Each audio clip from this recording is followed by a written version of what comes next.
जैबे करे जा मिलते दोसर भाता अडगे लागइयो भूली जैबे करे जा मिलते दोसर भाता अडगे रोजा रोजा मिल के मजा तू ले छियो जबले कुमार रे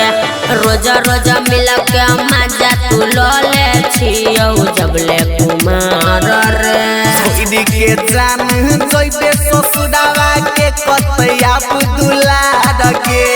रोजा रोजा मिल के मजा तू ले छियो जबले कुमार रे रोजा रोजा मिल के मजा तू ले छियो जबले कुमार रे रियांस रिकॉर्डिंग स्टूडियो जनकपुर नेपाल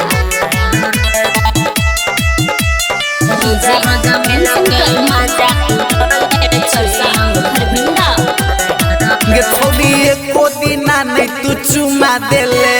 एको दिना नहीं तू चुमा देले छाड़ा दे बउआ बो तू या न मिले अनरे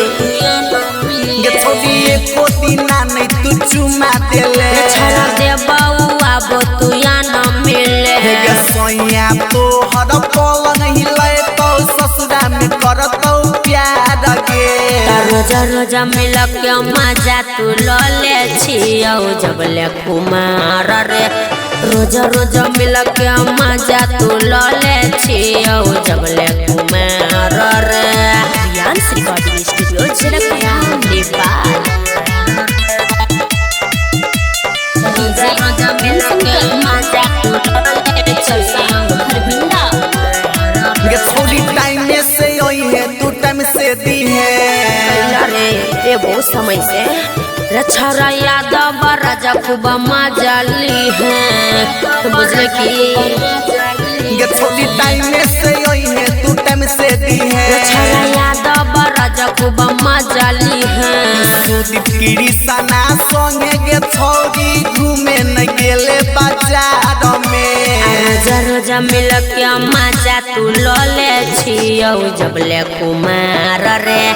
रोजा रोजा मिल के मजा तू ले छियो जबले कुमार रे हर ले न ले।